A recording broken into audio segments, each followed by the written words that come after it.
Hi guys, good morning. जैसे कि आपने बात किया था और आपको पता भी होगा अगर आप मेरी कुछ प्रीवियस वीडियोस फॉलो कर रहे हैं, I am currently in Belgium for an international conference. कुछ इंटरेस्टिंग चीजें जो कि मुझे लगा आप लोगों के लिए बहुत फायदेमंद होगी वो है स्टूडेंट इंटरनेशनल एक्सचेंज प्रोग्राम्स और अर्न व्हाइल लर्न। जब आप यहाँ पे जॉब भी कर सकते हैं, यूरोप में जॉब करते हैं, जब पढ़ाई करते हैं साथ में जॉब करेंगे तो कैसे कर सकते हैं, क्या क्या प्राइसिंग आपको मतलब पैसा आपको मिलता है, किस तरीके की नॉर्मल कॉस्ट ऑफ लिविंग है एंड ऑल दैट। तो मैंने उसके बारे में बहुत सारे स्टूडेंट से बात करी। अब हम बात करते हैं क्या कर रहे हैं यहाँ पे अर्न व्हाइल लर्न के। तो अर्न व्हाइल लर्न के लिए नंबर 1 है जो उन्होंने मुझे बताया वो है 8 से 10 घंटे आप काम कर सकते हैं, 8 to 10 आवर्स का अप्रोक्सीमेटली आप काम कर सकते हैं इन अ वीक। और आपको जो पर वीक कॉस्टिंग पड़ती है वो तकरीबन मिनिमम 10 यूरोज पर आवर से लेके maximum 15 euros per hour, depending on आपको आप कितने यूजफुल हैं उस पर्टिकुलर जॉब के लिए, प्लस आपकी स्किल कितनी है। पर क्योंकि 70% क्राउड बेल्जियम का टच स्पीकिंग है और 30% क्राउड फ्रेंच स्पीकिंग है, तो बेटर ज्यादा प्रेफर यही किया जाता है अगर आपको एक्चुअली कुछ ऐसा जॉब करना है जो कि मे बी बार टेंडर में है, रेस्टोरेंट में, इस तरीके से। तो उनको लोकल क्राउड को बहुत अच्छे से इंग्लिश का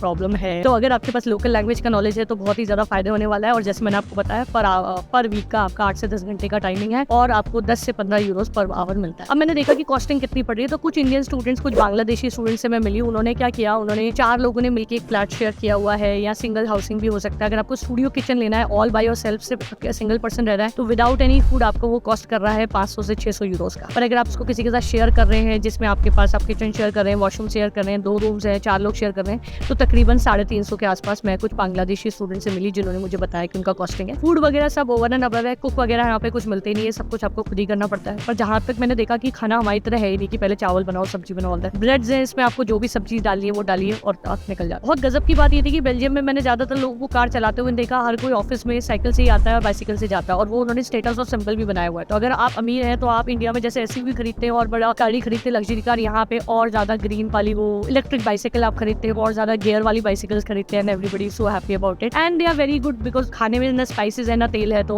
काफी हेल्दी भी है। अब आते हैं हम स्टूडेंट इंटरनेशनल एक्सचेंज प्रोग्राम में। ज्यादातर यूनिवर्सिटीज के दूसरे यूनिवर्सिटीज के साथ अलग तरीके से ऑलरेडी एक्सचेंज प्रोग्राम के लिए एसोसिएशन है, जिसे ये बोलती है Erasmus, which is Europe scholarship international exchange program, something full form है ERASMUS, आप गूगल कर लीजिएगा। उसमें फायदा ये होता है कि आप किसी भी कंट्री में, चाहे आप यूनाइटेड स्टेट्स में जाना चाहें बेल्जियम से, या नीदरलैंड जाना चाहें, या स्पेन के लिए मैंने उस दिन बात करी, ये सब लोग क्या करते हैं, आपकी ट्यूशन फी वेव कर सकते हैं। मतलब अगर आप यहाँ 3 साल के बैचलर्स के लिए या 2 साल के मास्टर्स के लिए पढ़ने आए और आप 6 महीने का कहीं और से एक सेमेस्टर करना चाहते हैं, तो प्रॉब्लम है नहीं, आप आराम से उसको जाके कर सकते हो, ट्यूशन फी वेव ऑफ है। बट क्योंकि इन महंगी कंट्रीज में कॉस्ट ऑफ लिविंग सबसे ज्यादा है, तो आप बहुत आसानी से बात कर सकते हो उस पर्टिकुलर यूनिवर्सिटी के रिप्रेजेंटेटिव को, आपकी यूनिवर्सिटी के इंटरनेशनल ऑफिस के साथ कनेक्ट कर सकते हैं, और ये लोग डिसाइड करते हैं कि अगर आप हमारे यहाँ कोई स्टूडेंट भेजेंगे तो हम उसकी ट्यूशन फी वेव कर देंगे, और हम आपके यहाँ भेजेंगे तो ऑल दैट। तो दोनों तरफ से ट्यूशन फी वेव ऑफ हो जाती है। कॉस्ट ऑफ लिविंग का ध्यान रखना पड़ता है क्योंकि ज्यादातर यूनिवर्सिटीज रेसिडेंशियल है ही नहीं, उनके यहाँ पे खुद के रूम्स है ही नहीं, और होंगे तो बहुत ही लिमिटेड, और वो बहुत first come first serve basis पे, और फिर लोकल्स को, और या फिर ऐसे लोग जो 3 साल के लिए फुल के लिए आए इंस्टेड ऑफ एक्सचेंज प्रोग्राम, उनको प्रायोरिटी मिले। तो आपको क्या देखना है, आपको देखना है कि यूनिवर्सिटी की ट्यूशन फी वेव ऑफ होने वाली है 80 to 90% चांसेस। आपको देखना है कौन सी ऐसी कंट्री जहाँ पे एक्सपोजर भी ज्यादा है, और वो यूनिवर्सिटी जो इस लोकेशन पे जहाँ पे कॉस्ट ऑफ लिविंग आपके बजट में हो। अगर आपने कॉस्ट ऑफ लिविंग को देख लिया तो आपको एक्सचेंज प्रोग्राम में कोई प्रॉब्लम आने ही नहीं वाली। ज्यादातर यूनिवर्सिटीज के साथ सेम यही पे है। उसके बाद अगर हम बात करते हैं, जैसे मैंने आपको अर्न फॉर लिविंग का मैंने आपको बताई थी, कोई अलग से वीजा की जरूरत नहीं है। पर हाँ, एक चीज बताना मैं आपको भूल गई। मान लीजिए आप 10 घंटे में उतना अर्न नहीं कर पा रहे जितना कि आपके लिए आपको रिक्वायरमेंट है, तो आपको यहाँ पे क्या ध्यान देना पड़ेगा, आपको यहाँ पे ध्यान देना पड़ेगा कि बॉस मेरे को थोड़ा ज्यादा घंटे का काम करना है क्योंकि मुझे पैसे चाहिए, तो आप आराम से फ्लेक्सिबल प्रोग्राम में एनरोल करा सकते हो। मतलब 3 साल की बैचलर्स आपकी 4 साल में कंप्लीट हो सकती है, उससे आपको ज्यादा